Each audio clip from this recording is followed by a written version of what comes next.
In this video, I'm going to be revealing my final team selection for Game Week 1.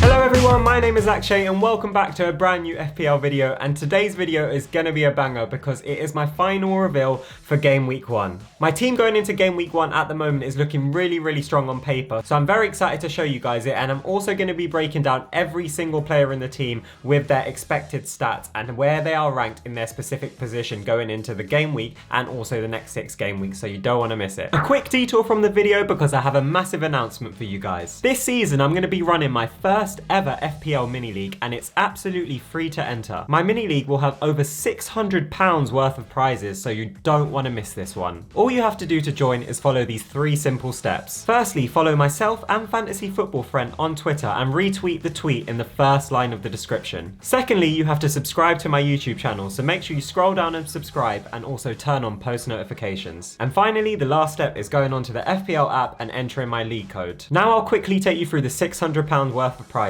If you finish 3rd place, you get £50 cash and also 1 year's free Fantasy Football Friend membership. If you finish 2nd, you get £75 in cash and also 1 year's free Fantasy Football Friend membership. And if you finish 1st place in my mini league, you get £100 cash, you get to come to an Arsenal match with me and also 1 year's free Fantasy Football Friend membership. Like I said, my mini league is absolutely free to enter, so make sure you follow all 3 of those steps as everybody who enters will be verified. I can't wait to see you all there, and good luck to everybody who joins. Just before we get into the video, if you can please leave a like on the video and subscribe and turn on post notifications, that will mean so much to me and it really helps the video out. If we could hit 50 likes on this video, that would be amazing. But other than that, let's get into my Game Week 1 team selection. So like always, we'll start off in goal and defense, and in goal I have Steele, in defense Gabriel, Shaw and Estepinian. But let's break down Steele's stats going into the first few game weeks of the season. So he's got a 6.5% ownership. His expected points for Game Week 1 are 4.5. Over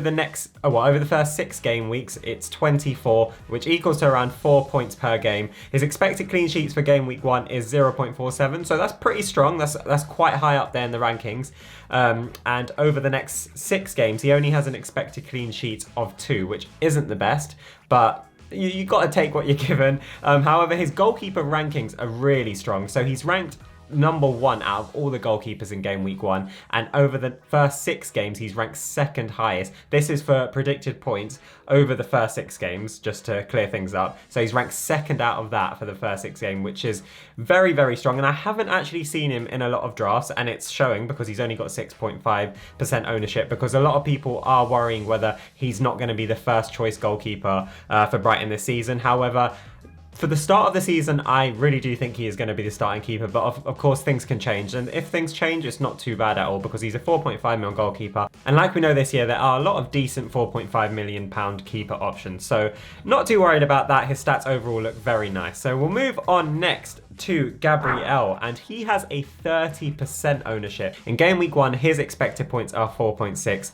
Over the first 6 games, 24.3. I'm not really going to talk too much about expected goals for a defender, but I just wanted to include it in there because some people do care about that stat.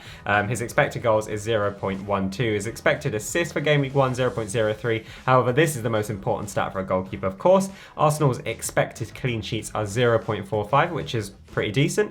His defender ranking for Game Week 1, of course, like I mentioned, this is based on predicted points, is 3rd highest, and then over the first 6 games he has a defender ranking of 7. So overall, very nice across the board for Gabriel as well. Yeah, going back to the side here, let's now move on to Luke Shaw's stats. So he has a 27% ownership, which is the 5th highest owned defender in FPL this season.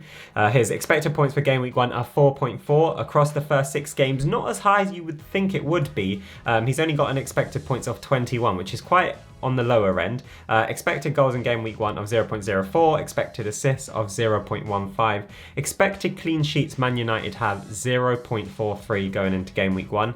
His defender ranking for Game Week 1 is 6, and this is a very big shock. His defender ranking across the first 6 games is all the way down in 20th place. I'm not going to take the defender rankings for sure too seriously and too to heart, because we all know how good he is at getting bonus points. Going back to the squad now, and the last defender defender we have is Estepinian. So let's get into his most in-depth stats. Of course, as we know, he is the most owned defender going into game week 1 with a 53% ownership. His expected points are 4.8 for game week 1. Across the first 6 games, 24. Expected goals of 0.07. Expected assists of 0.18. However, Brighton, like we saw, would still have a very good expected clean sheet score of 0.47.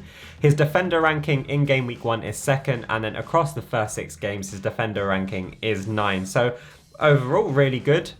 He is the most owned defender, so I don't think you're going to get too much out of him, but it's more safe to own him than not to own him, in my opinion, because Brighton have some very nice fixtures going into the start of the season. Now getting onto the midfield, so we have Saka, Salah, Rashford, Eze, and James Maddison. So overall, I think that is a very strong midfield across the board in general. However, there is one dilemma I'm having at the moment. As we saw earlier on today, the massive news about Kane potentially going to Bayern Munich because they've agreed a fee with Tottenham for 100 million euros, I believe it is. So that's kind of made me think a bit about whether I should have Maddison in the team. Is he going to do as well now that Kane might not be there? And will Richarlison be the good option to put for the Spurs midfielders? Because Richarlison will be playing up front, most likely for Tottenham if Kane does leave. And he's classed as a midfielder in FPL, so you're technically getting a striker as a midfielder role, which is always nice to have. So make sure you follow me on Twitter because, as I said, this is my final team selection, but just like anything, things can always change going into the last few minutes, and I'm sure most of us are going to be tinkering with our teams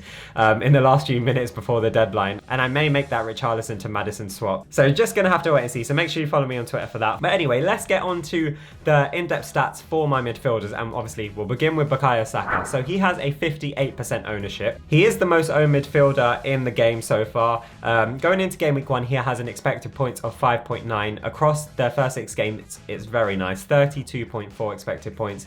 In game week 1, an expected goals of 0.46, expected assists of 0.25, and expected clean sheets of 0.45 as well. His midfielder ranking for game week 1 is 4th place, and his midfielder ranking over the first 6 games is 5th place. So all round, very, very strong for Saka, so he's an absolute must-have for your team, in my opinion. I've seen a lot of people go with triple Arsenal midfield, which is extremely ballsy, in my opinion, with Martinelli, Odegaard, and Saka. But of course, Arsenal's fixtures are one of the best going into the start of the season, so it could pay massive dividends for you if you have done at least a double or a triple Arsenal. So yeah. Getting on to the next midfielder of the team, and that is Mohamed Salah. So I have now put him in my team. I have 2 premiums in my team with Salah, and I'm gonna spoil the striker, but everybody obviously can guess that I have Haaland in my team. Yeah, so I didn't initially have him in my first 2 drafts, but then I was like, you know what, Salah is probably the most reliable player in FPL. Him and Kane across the last 5 seasons, and he's an absolute must-have as well for me. So anyway, let's get on to his in-depth stats. So he has a 25% ownership, making him the 5th highest owned midfielder in FPL so far. His expected points for game week 1 are 6.5, with an expected points over the next 6 games of 38.4, which is extremely high. He has an expected goals in game week 1 of 0.51, expected assists of 0.29, expected clean sheets of 0.26. His midfielder ranking in game week 1 is 3rd highest. However, he is number 1 in the midfielder rankings over the first 6 games, and as you can see, obviously with the expected points of 38.4, it was pretty obvious he was going to be in the number 1 spot there. So super high overall all-round expected stats for Salah there. And having him in my team, I'm not going to lie, it feels like I can breathe a bit, because it's very scary not owning Salah in your team, and seeing those stats there, it just cements that for me. But yeah, anyway, getting back to the midfield here. So we've got Rashford, Eze, and Maddison to go. So we'll get into Rashford's in-depth stats going into the first few game weeks. He has an ownership of 47%, making him the 2nd highest owned midfielder in FPL. He has an expected points of 6.5 going into game week 1, expected points of 35.8 across the first 6 games, and expected goals in game week 1 of 0.63, which is the highest out of all the midfielders, an expected assists of 0.20, expected clean sheets of 0.43, and also his rankings are very, very nice. He has a midfielder ranking in game week 1 of 1st place, place, and he's ranked 2nd place going into the first 6 fixtures. You can't argue with any of those stats, and he is probably the strongest midfielder to have in your team based on those stats, 100%. But now moving on to my cheap midfielder option, and that is Eze. He has a 17% ownership, which makes him the 8th most owned midfielder in the game. His expected points for game week 1 are 4.8. Across the first 6 games, 28.3.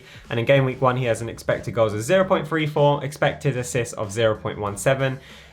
Crystal Palace have an expected clean sheets of 0.34.